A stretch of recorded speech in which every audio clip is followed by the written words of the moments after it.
lallai ne mutum ya kame daga dukkanin abin da yake karya azumi. Waɗannan su ne rukunan azumi guda biyu. To malam ya mana bayani kuma dangane da wato abubuwan da suke iya karya wa mutum azumi ɗin, a inda malam ya lissafo mana abubuwa guda 6. Mun ji ci ko shan abin sha da gangan, mun ji alƙai'u wato amai shi ma da gangan, sannan mun ji zuwan haila ga ya mace ko kuma haihuwa wato nifas, jinin haihuwa, sannan mun ji akwai aljima, saduwa da ainihin mace, duka waɗannan suna karya azumi. Allah ta'ala ya sa mu dace. Waɗannan su ne abubuwan da muka ji a jiya.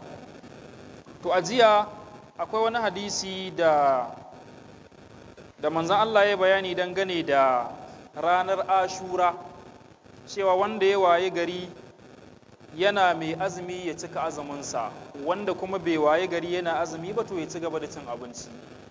Wajen bayani karkashin wannan hadisin sai ne kuskuren bayanin cewa manzon Allah bai taɓa yin Ashura ba, maimakon Tasu'a sai na ce bai taɓa yin Ashura ba a rayuwarsa.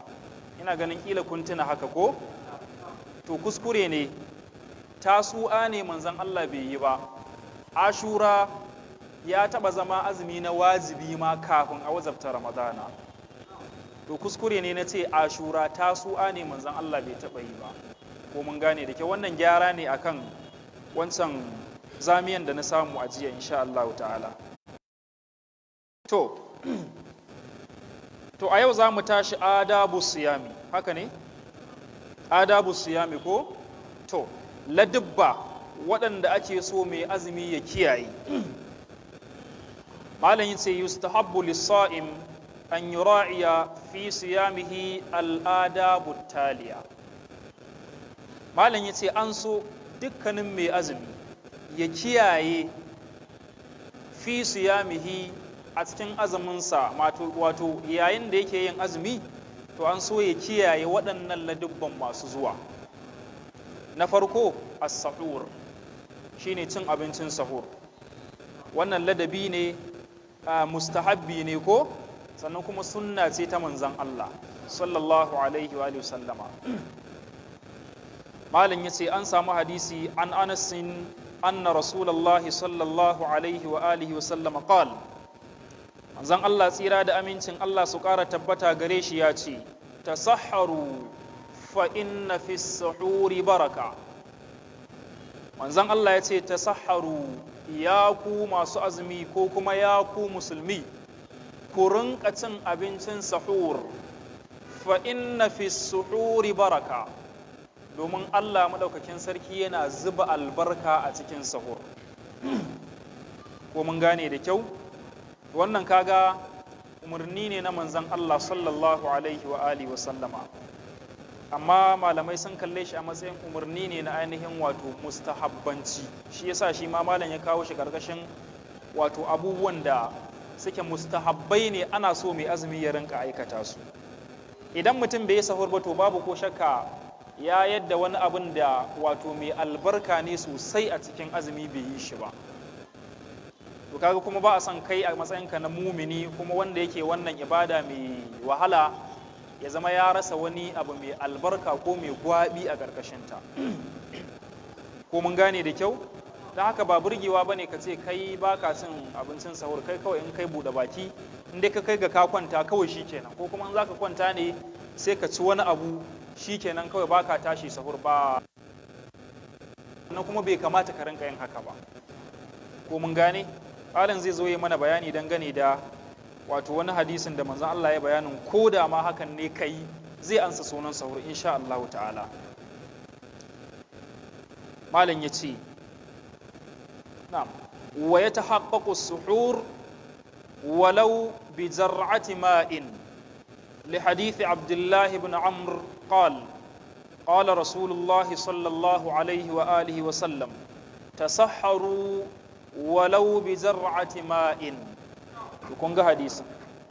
Malam yace wa yatahaqqaqu as-suhur, sahur na tabbata, ma'ana yana ansa sunan sahur walau bi zar'ati ma'in ko jur'ati ma'in, koda da makwalwar ruwa ɗaya ne, kawai ka guntsu ruwa haka ka haɗiya su ɗaya da nufin sahur, malam ya ce zai ansa sunan sahur, kuma za ka samu duk albarkar da manzan Allah ya bayani a cikin sahur.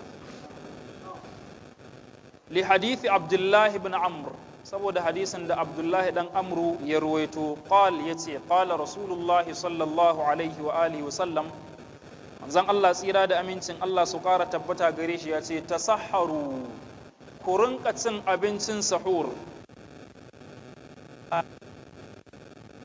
makwalwar ruwa ɗaya ne, ka tashi ansa lokacin da ake cin sahur, ko mun gane, sai ka gunsu ruwa ka haɗiye da nufin sahur, ma'ana da niyyan yin sahur, shikenan ainihin manzan Allah ya ce wannan abu. Mun gane da kyau, ka san wasu ba wai cin abincin ne ba su iya yi da asubahin ba, ko kuma in sun ci suna shan wahala ba ne, a kawai shi ba zai fara bacci ba ne ya yanki, ko mun gane. To ka rinka daurewa, akwai albarka cikin tashi ka ci abincin sahur ɗin, yana da albarka. Wannan albarkar ita ce manzon Allah yake so ka samu, ko mun gane ko? Allah ta'ala ya samu dace. Malam ya ce wa yustahabbu ta'khiruhu, sannan yana daga cikin mustahabbi ga mai azumi an so ya jinkirta sahur ɗinsa. An Anasin an Zaid bin Thabit radiyallahu anhu qala تسحرنا مع النبي صلى الله عليه وآله وسلم ثم قام إلى الصلاة قلت كم كان بين الأذان والسحور قال قدر 50 آية. malam yace wa yustahabbu ta'khiruhu, an so mutum ya jinkirta cin abincin sahur ɗinsa, sai an samu hadisi daga Anas dan Malik wanda shi kuma ya ruwaito ne daga Zaidu dan Thabit, kaga dukkaninsu sahabbai ne, kaga an samu riwayan sahabi daga wajen sahabi. Shi wannan Anas dan Malik yana aiki gidan manzon Allah ko, shi kuma Zaidu dan Thabit gangaren mahaddisin alqur'ani ne, yana daga cikin kuttabul wahayi, waɗanda suke rubuta ma manzon Allah wahayi idan ya sauka, nan da nan sai manzon Allah ya sa sai a kira su Zaidu dan Thabit, wahayi ya sauka, bari in karanta muku ku yi marmaza ku rubuta. Shi yasa lokacin sayyidina Abubakar da aka tashi hada alqur'ani, sai aka ainihin wato aka sanya jagorancin tattara alqur'anin a gargashin wannan babban sahabin mai suna Zaid dan Thabit, ko mun gane. Shi ma lokacin da sayyidina Uthman ya so ya rubuta nashi qur'anin wanda shi sai sa ainihin Zaid dan Thabit ya jagoranci wannan aikin, ko mun gane ko. To shine Anas dan Malik ya yi ruwaya na hadisin daga gare shi ta hanyar tambayan shi. To shi Zaid dan Thabit din ne yace tasahharna ma'an nabi sallallahu alaihi wa alihi wa sallam, wata rana mun ci abincin sahur tare da manzon Allah, tsira da amincin Allah su ƙara tabbata gare shi. Thumma qama ila salati, bayan da muka kammala cin abincin sahur din sai manzon Allah ya tashi zuwa ga sallah. Qultu, to ni Anas dan Malik sai na ce, wato sai ya tambayi Zaid dan Thabit kenan, kam kana bainal adhani was suhur, da Allah menene gwargwadon zangon lokacin da kake ganin manzon Allah ya bada tsakanin kammala cin abincin sahur ɗinsa da kuma kiran sallah, ma'ana kiran sallah na biyu kenan ko, wanda ke nuna shigan lokaci, ma'ana ke nuna fitowar alfijir, kaman gwargwadon wani zango ya bada. Qal, sai Zaidu ya ce qaddara 50 aya, gwargwadon yadda zaka zauna ka karanta ayoyi 50 na alqur'ani. to kaji abinda tazarar da ake so ka bada tsakanin kammala cin abincin sahur zuwa lokacin sallah. Amma asali anan malam abun guda biyu ne, kun san ya ce wato mustahabbancin jinkirta cin abincin ne, mana ana nuna maka kenan kar ka tashi wato farkon dare ka ce za ka ci abincin sahur, an fi so ka jinkirta shi can dabda fitowar alfijir, ko mun gane. Kenan akalla ka bada kaman saura minti 30 kenan ko 20 haka kafin kiran sallah, to sai ka fara cin abincinka.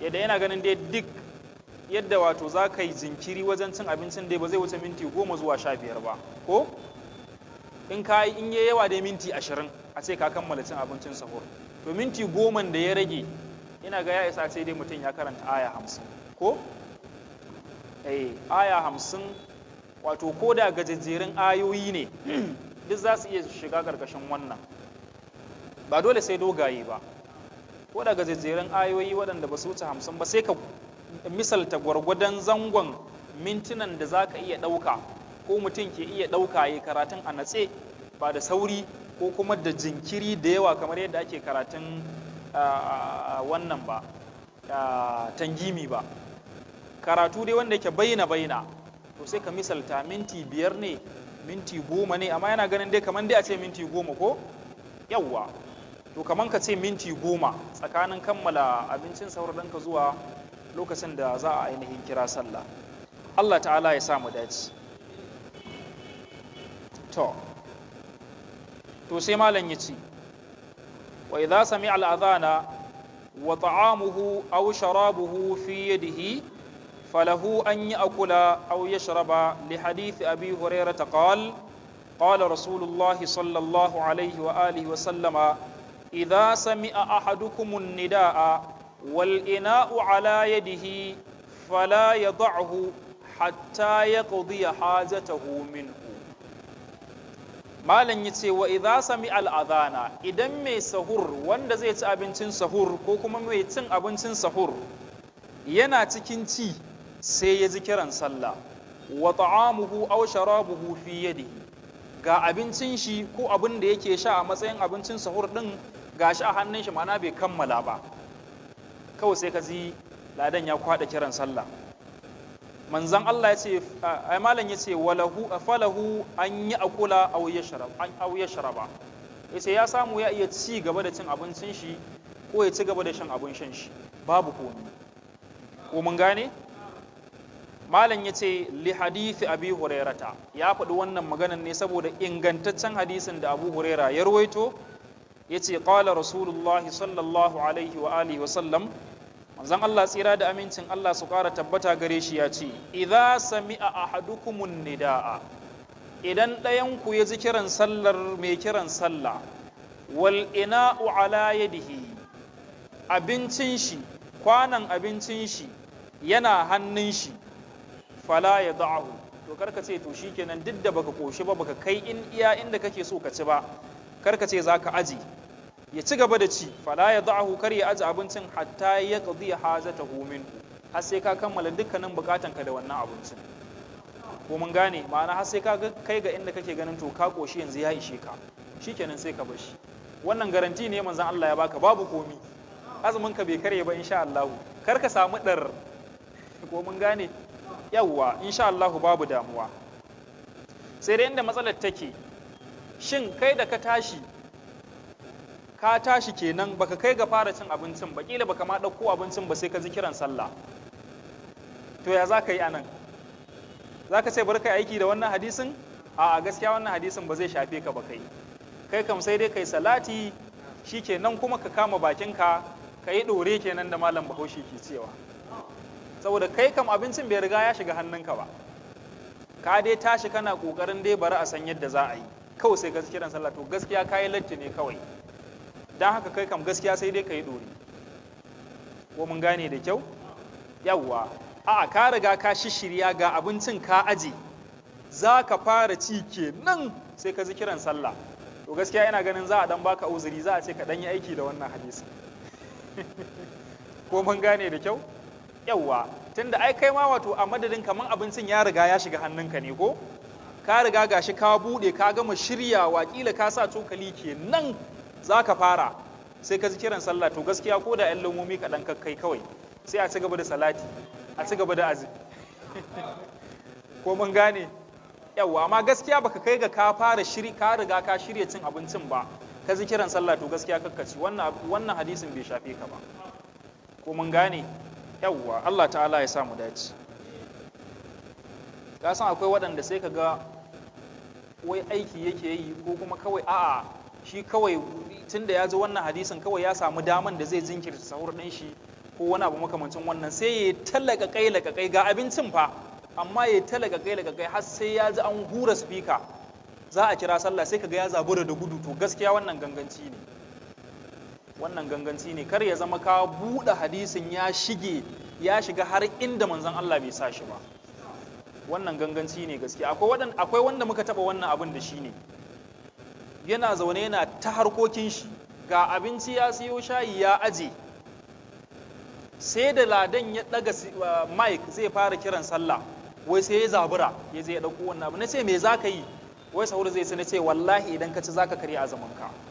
Dan me zaka ce za ka karya azumi bayan ga hadisi? Nace za ka yi aiki da wannan hadisin ba yadda manzon Allah ke nufin shi ba.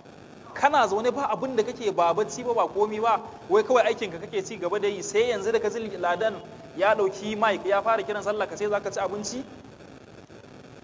Haka muka yi dai rigiman mu da shi, muka yi cacan baki da shi, kuma ya ci abincin shi.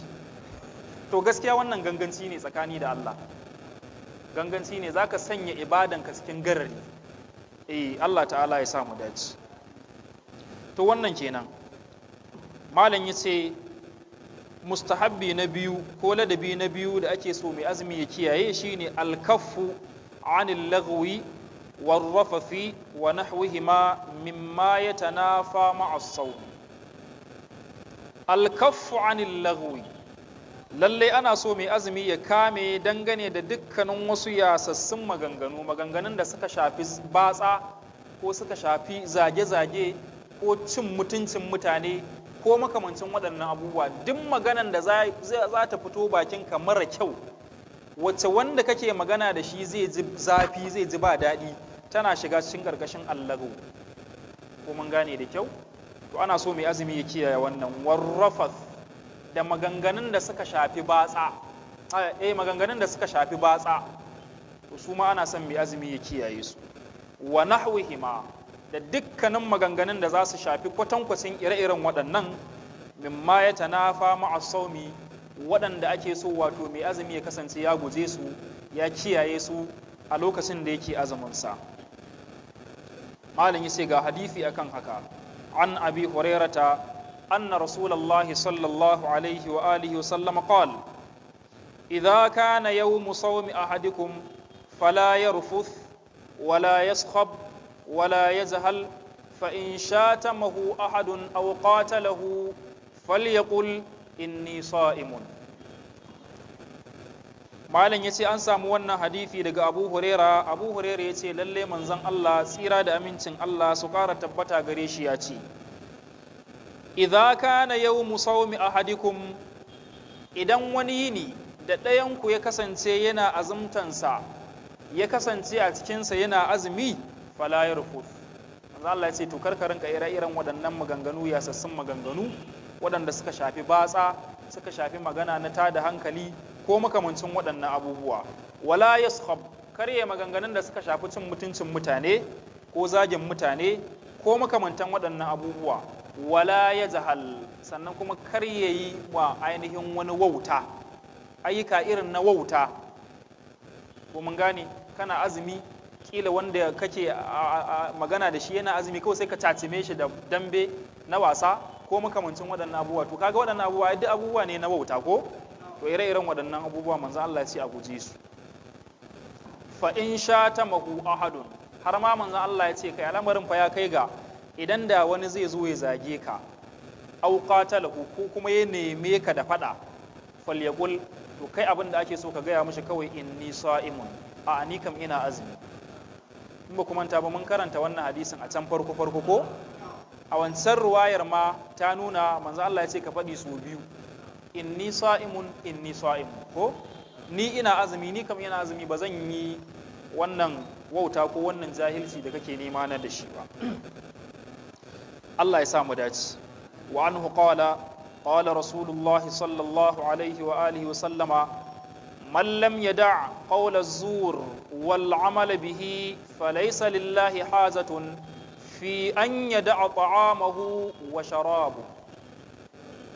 Kaji wannan hadisi kuma wanda yake dauke da hadari gaskiya, shi ma an same shi daga Abu Huraira, yace manzon Allah ya ce man lam yada' qawla az-zur, kaga duk wanda bai daina ƙarya ba, duk wanda bai daina maganganu na ƙarya ba, wal amala bihi da kuma aiki da maganganu na ƙarya ba, to falaysa lillahi hajatun fi an yada'a ta'amahu wa sharabahu. Allah ba shi da buƙatan ya daina cin abinci ko ya daina shan abin sha da sunan azumi. Kaga wannan kam yana da haɗari. Don ka san kai mutum ne mai shararota, mai dan ginda ya ƙarya hakan nan da can, to gaskiya idan Ramadana ta zo ka dan ranka aje shi a gefe ko mun gane, ka dai gade akwai haɗari. Manzon Allah ya nuna ba ma kada azumin ne, ko kayi kana riya kana azumin da ninyan azumin amma baka bar ƙarya ba, to manzon Allah ya ce Allah ba shi da bukatan wannan azumin naka, kaga baka da ladan shi kenan. Tura maka tunda kayi din, amma ayyukan da kayi a ƙarƙashin azumin sun hana ka samun ladan azumin. Kaga da Allah wannan bai zama aikin baban giwa ba. Wato in ka lura da wannan zaka gane ashe idan kana azumi so ake ka zama wani mumini hakan nan, ko mun gane, wani dan karamin mala'ika ka san su ne la ya'suna Allah ma amarahu ko wa yaf'aluna ma yumar, to haka ake so ka zama mutumin kirki gaba daya, ko mun gane da kyau.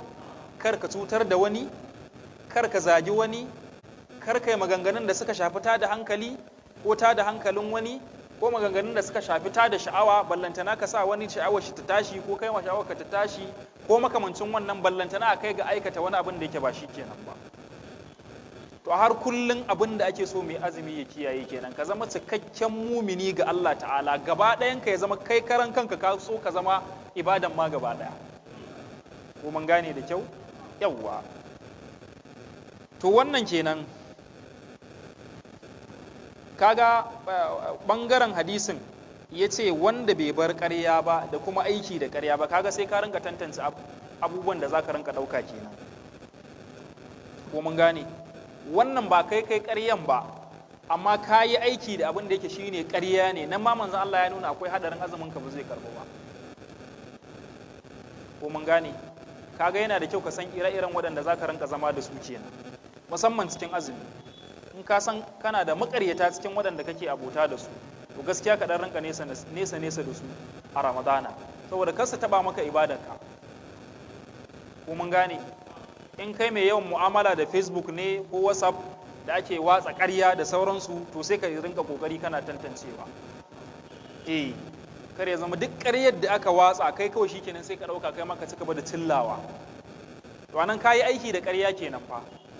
Wani ya yi shiyarin abin da yake ƙarya ne, kai kuma ka gani baka tantance ba, kawai a wannan bari mu faɗakar da al'umma, kawai kai ma sai ka cilla, ka yi aiki da ƙarya cikin Ramadana, to kaga akwai matsala, ko mun gane da kyau. Allah ta'ala ya sa mu dace. Na biyu kenan. Abu na uku wanda ake so mai azumi ya kiyaye shine aljudu wa mudarasatul Qur'an. Aljud, yawan kyauta. Ana son mai azumi ya rinka yawaita kyauta. Wato ka ƙara haske akan hasken azumin naka, nurun ala nurun kenan. Ga azumi kuma ga kyauta, ga sadaka, ga ayyukan alkhairi, duk ga dai sunan. Wa mudarasatul Qur'ani, da kuma lazimtan darasi na alqur'ani, ko dai karatun alqur'anin ka bude ka rinka tilawa, ko kuma ka rinka zuwa wuraren tafsiri, ko mun gane, ko kuma makarantu da ake karantar da alkur'ani. Kila inda kake wato a matsayin ɗalibi ne, to ana so ka kiyaye zuwa a cikin Ramadana din. Kai ne kake karantarwan, to shikenan ka bada himma wajen karantarwa din. Da Allah muna ganewa da kyau.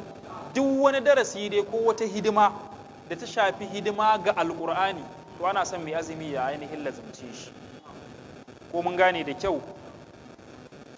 To malam yace ga hadisi an ibn Abbas radiyallahu anhuma qala kana an-nabiy sallallahu alayhi wa alihi wa sallam azwada an-nas bil khairi wa kana azwada ma yakunu fi ramadana hina yalqahu jibril wa kana jibril alayhi salam yalqahu kull laylatin fi ramadana hatta yansalikha يعرض عليه النبي صلى الله عليه وآله وسلم القرآن فإذا لقيه جبريل عليه السلام كان أجود بالخير من الريح المرسلة.